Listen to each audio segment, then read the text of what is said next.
Profeti jon Muhammed alayhi salatu wasalam i ka porositur shokët e tij që t'i tregojnë rëndësi të veçantë të dhikrit, përmendjes Allahut azza wa jall.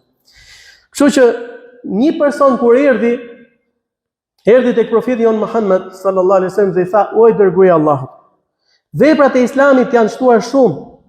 Pra veprat e mira, veprat vullnetare, veprat plus, që njeriu nuk po themi obligimet, namazi, agjërimi, zakati, haxhi, këto janë detyrueshme, po vepra vullnetare që njeriu duhet bëj garë, duhet shtojë sa më shumë në to.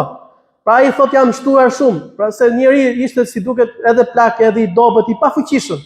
Nuk kishte mundësi të merrte pjesë në luftë për shkakun, nuk kishte mundësi të merrte shkonte në umra apo në haxh vullnetar, në udhëtime të gjata, të shkojë domosht përballonte këto vështirësi, apo të bënte diçka fizike të lodhshme, domosht qofte namazi i gjatë, i natës apo të tjera të ngjashme. Kështu që po i thot profetit Muhammed, sikur t'i tregoj diçka që është më lehtë. Atëherë i thot profeti jon sallallahu alaihi wasallam: "La yazalu lisanuka ratiban min dhikrillah."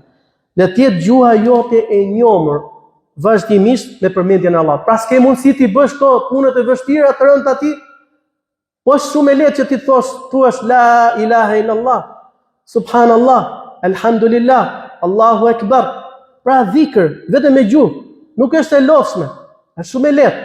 Kështu që të vazhdoj, pra le të jetë gjuha jote e njomur.